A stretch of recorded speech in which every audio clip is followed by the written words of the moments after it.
Well, hello there and welcome to Christmas Dreams Is. This is a new series that we're starting and we're super excited about it. Once again, I have with me Richard and Brooke. Hello. Aloha. And today we're going to kind of just share with you how Christmas Dreams got started. You might have been watching our other series called Christmas Is, and now this is Christmas Dreams Is.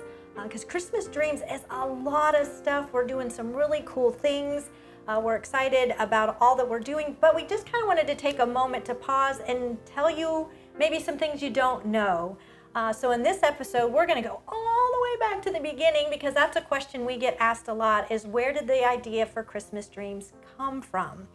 And so we'll try to make this as short and sweet as possible, but my name is LeeAnn. I'm the president of Christmas Dreams, and a lot of years ago, I was fostering a child. His mother was incarcerated, and just through that journey, when his mother was getting out of prison and kind of setting up life, not sure if she was going to get him back or if I was going to be adopting him or what that story was going to be with him. And I had had him since he was 2 days old. And of course, the goal was to reunite him with his mother, but just as our journey continued, that just didn't look like that was going to happen. But when she was released from prison, that last year of our journey there, it was just hell. I didn't know if this was going to be my last birthday with him, if this was my last Easter, if this was my last Christmas. And it was just awful. And so I just tried to make everything big. And even for Christmas, we took him to New York because I was like, I don't want memories in this house that I have to live in. So how did we do? It ended up that I did adopt him.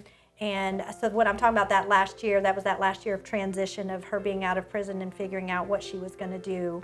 And so I ended up adopting him then when he was 4 years old. And so that had kind of been my journey of what I had lived through. And then Brooke is one of our board members as well as one of our Mrs. Clauses. And she has such a heart for kids with all kinds of different needs. And God has really gifted her in some cool ways. And so one summer, she took on a job, and I'm going to let her explain to you what that was like. Sure, yeah, thank you so much. I worked at a really awesome place here in Central Florida. It's called Camp Boggy Creek. And it's summer camp, but on steroids. Right. Just get to do all kinds of fun things. And I got to spend the entire summer in their theater, just creating fun experiences for kids. And what Boggy Creek does as their specialty is cater to folks who maybe have cancer or a heart condition or things of that nature, where they couldn't just go away to summer camp any old place. They really needed a medical team in place. So it was really neat to have to think outside the box and make sure that they had this really cool experience that, again, might be their last one, right? Or it might be one that they don't get to do again because their body changes or their situation changes. So it gave you like this extra spark and this extra drive to be like, no, this has to be the coolest thing you've ever done, right? We're gonna do all the things, and we're gonna do it bigger and better than you've ever done it, because why not? You get today, right?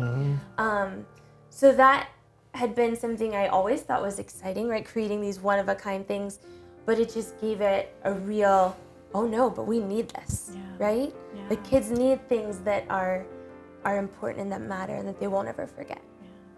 Because then when she came home, I can remember a few times she was upset, and it's like, what happened? And one of the children had passed away that you had the opportunity to meet. Yeah. And so it just, God kind of bringing my experience and her experience as she was sharing that together. And so I think I just went to our pastor here at the church at 434, and I said, could we do something that would just love on these kids and help these families? Like, could we do something where it's Christmas every day? Like, is that a possibility? And his classic answer was, why couldn't we? And so he said, put a team together. And so Richard was part of the team. We had a dream team that just started. If we could build the North Pole, what would it look like? And this is my favorite part of the journey, because it's like, money is not an option. Just what would you build? And so we had a lot of the people. At that point, it was Covenant Community Church. It's now become the church at 434. Just get on dream teams and let's see what this would look like and what all would be a part of it. And we had a lot of fun, and we're going to share with you more about that, of what that experience ended up looking like.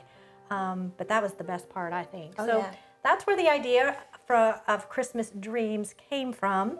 And so we hope you'll come back next month on the 25th to learn more about all that we do. So until next time, Merry Christmas. Merry Christmas. Merry Christmas.